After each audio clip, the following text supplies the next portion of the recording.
Alright guys, we are working on Scorpion 2.0 again, getting it ready for Easter Jeep Safari, which is only in a few days. This is what was making all that noise. I don't know what happened, but apparently when we rolled it over, or when we were pulling it sideways, I think, it pulled that collar off. So I need to get into this and figure out what's going on there. And Josh is here, he's working. What are you doing? We're remaking the little side panels go right here right now. They'd taken a few impacts and kind of got a little bent up beyond repair. He's gonna paint this thing and get it to that bright green that I always wanted, super bright. So we've got the hood over here. He's working on that, even the bottle. And Scorpion is getting rebuilt because it's a little dinged up from where I backed into a tree. Prep. Lots and lots of prep. So it's 90% bodywork, 10% paint. So metal, primer, filler if we need any, but try not to use any filler on a rock crawler because it'll kind of crack and not look good.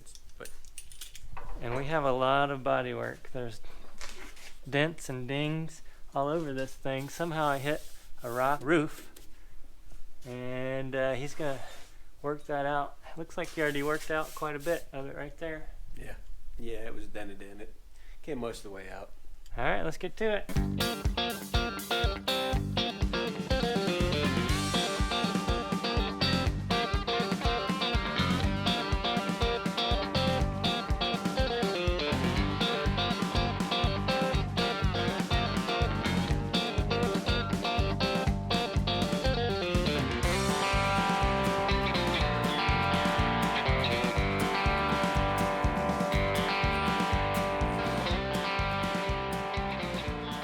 Here's something I wanted to try for a while now.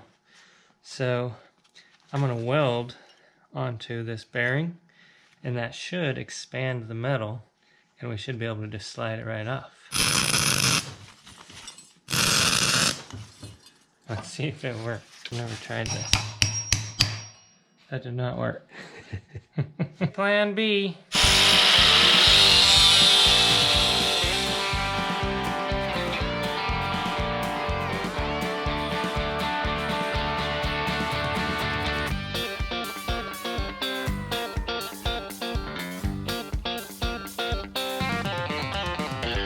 Check this out. Yesterday I got a call from the shipping company. I had ordered a few things for the new shop and they almost didn't fit on the truck and trailer. We've got air conditioning, we've got compressor, we even have a lift. This is going to be exciting. The problem is I just have a shop in my backyard. It's not like a commercial building. I don't have like a way to get this stuff off the trailer. I don't have a forklift.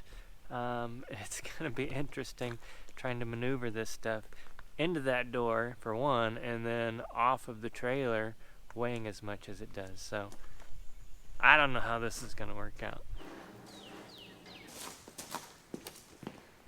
This is what you run into when you're working on Cherokees. That Atlas, if you remember from the last video, put it in, everything was fine except it's leaking from the seal. So Josh came over. I'll show you his Jeep in a second. But we've been working on putting a new seal right here. Josh has been a big help today. He actually was working on his Jeep too. There he is. 03 Grand Cherokee. Had it for 2 years.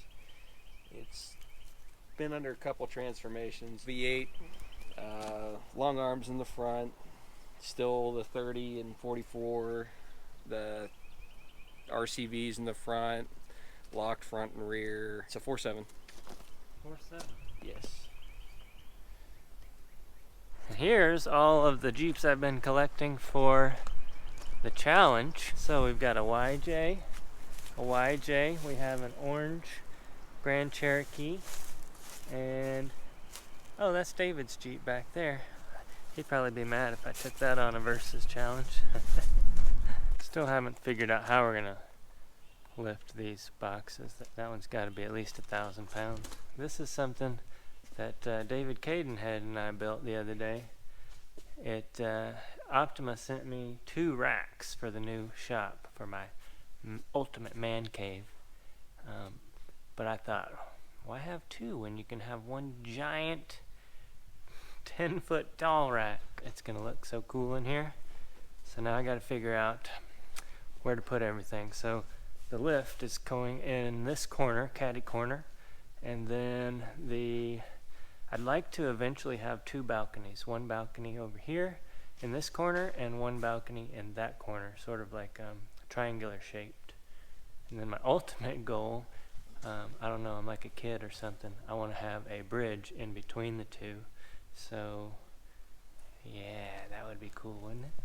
Have you ever seen my specialized race pulling tool? I have not. That's pretty fancy there. I like that. This is a custom jobber. It only cost about $8,000. And it's not very heavy, so it doesn't work very good.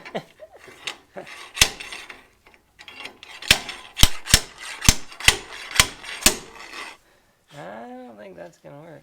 People were commenting on the last video of my WD-40 selection. Looks a little bit low, as you can tell. Okay, I came up with something. This goes in here. This goes here. All you gotta do is hold that. It's coming. That thing is in there good. I'm gonna start selling these at BleepinJeep.com. Only $80.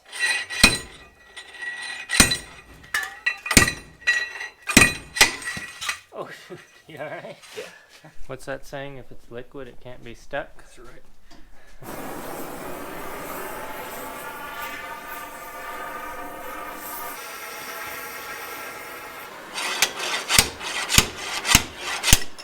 Hey, you did it! Woo! That thing was a booger. Torch for the win. That's insanely tight.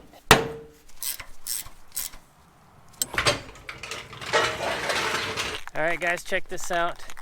I got the skid plate. I'm going to call this one Little Bertha because the one on the Comanche is Big Bertha.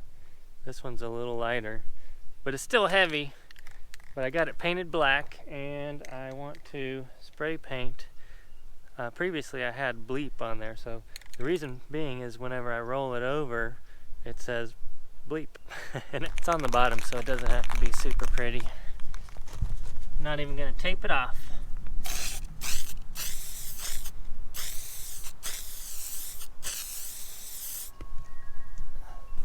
Oh yeah.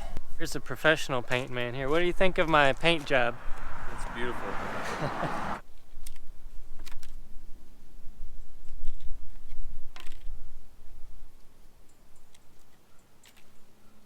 Oh yeah. That is perfect. That is a paint job right there. You guys recognize this? This is my trunk lid. And if you look close, it's got a little bend to it. And that is because, actually on the trail to SEMA, who's with me? Jeremy was with me, I think.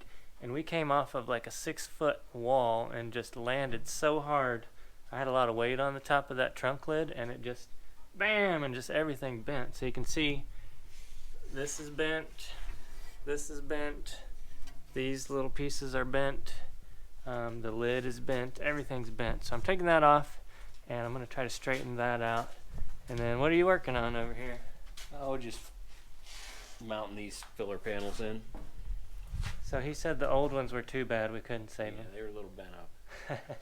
I don't know why. No. Re-drill the holes, trying to hit the old holes. Yeah. Yeah, that's looking good though. We're getting her fixed up, so not long now. And we will be at EJS.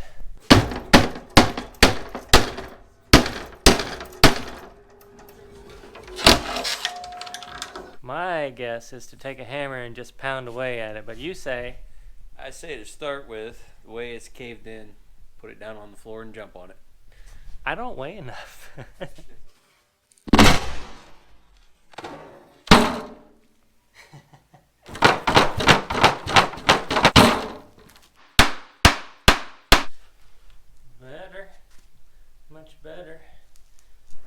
back to this issue.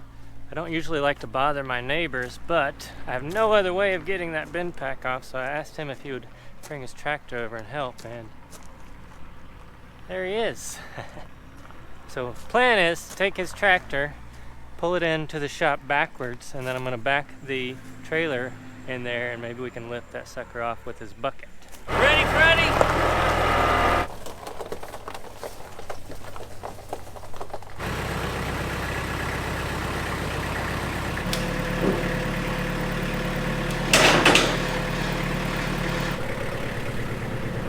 This was the short chain.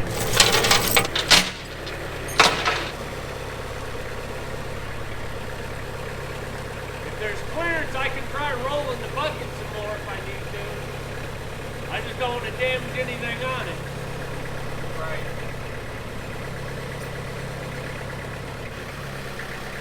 Alright? Alright, you're on trail.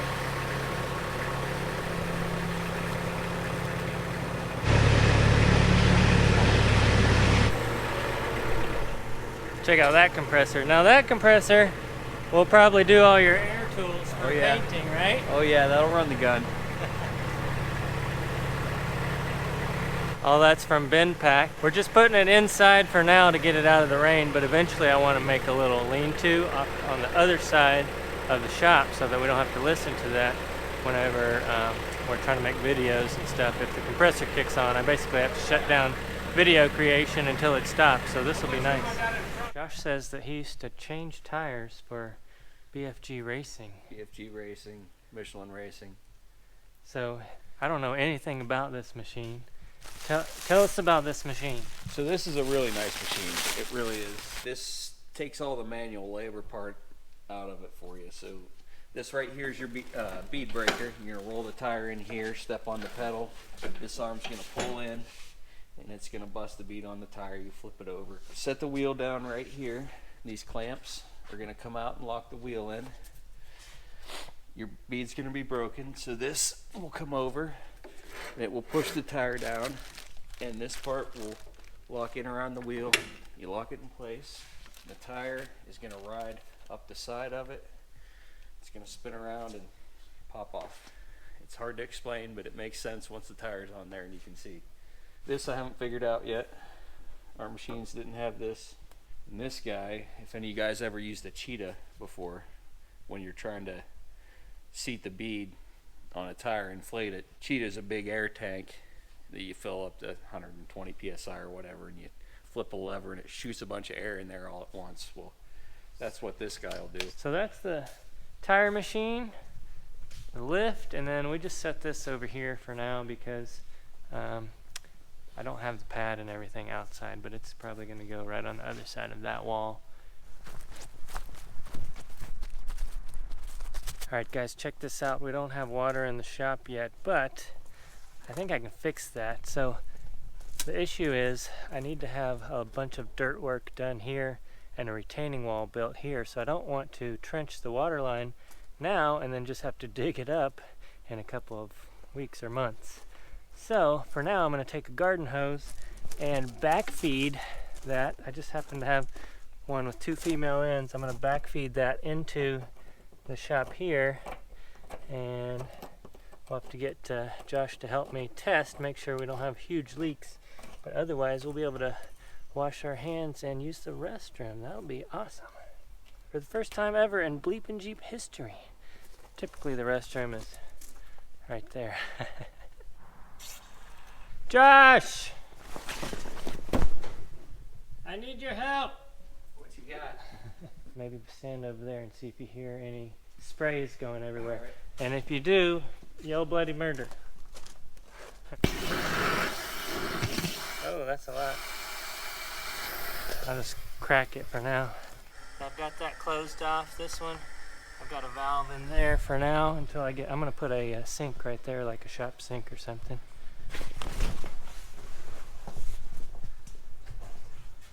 How's it looking? You see anything?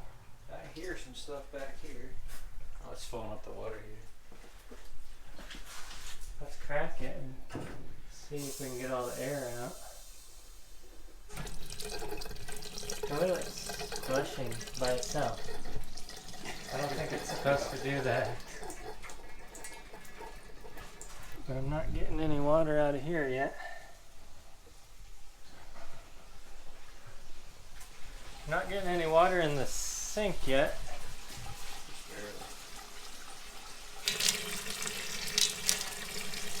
So something's wrong with this valve here, I guess.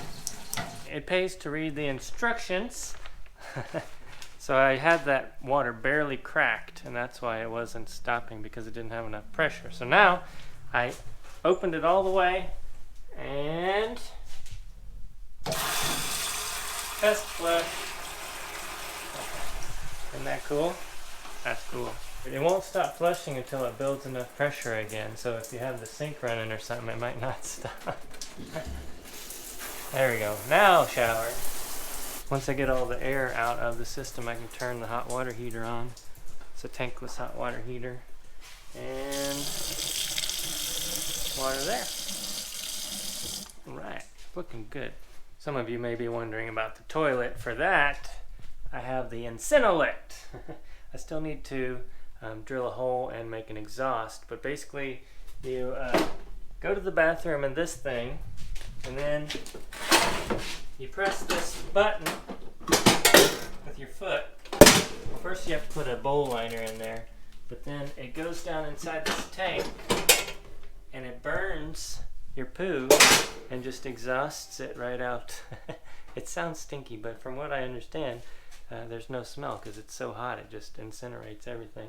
And then once a month or so you have to get rid of the ashes, which they say are completely clean, although I think I'll still be wearing gloves for that. I'm gonna break in the urinal, don't come in.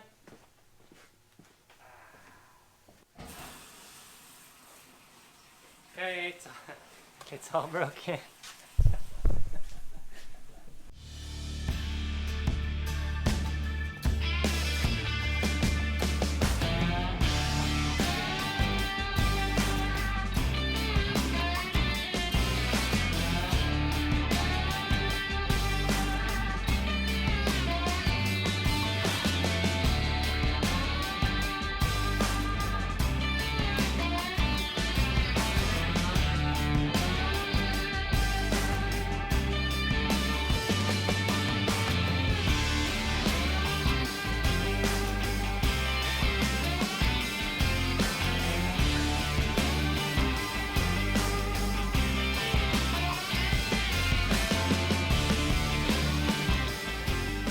Guys, I'm pumped about this. This is my trunk. If you haven't seen it before, it's got a little upgrade now. I beat the dents out of it.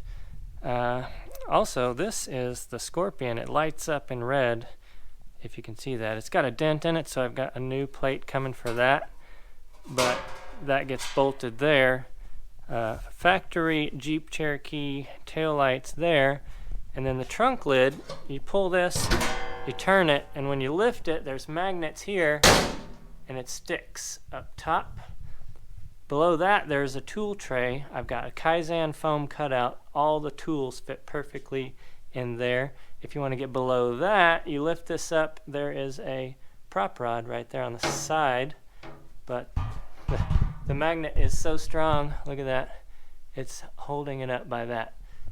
Below that, I have the fuel tank, and if you want to get to that, you just lift that lid, and I keep tool bags, 2 tool bags here, 2 tool bags here, 1 tool bag here, and then accessories in those holes there. So lots of storage room.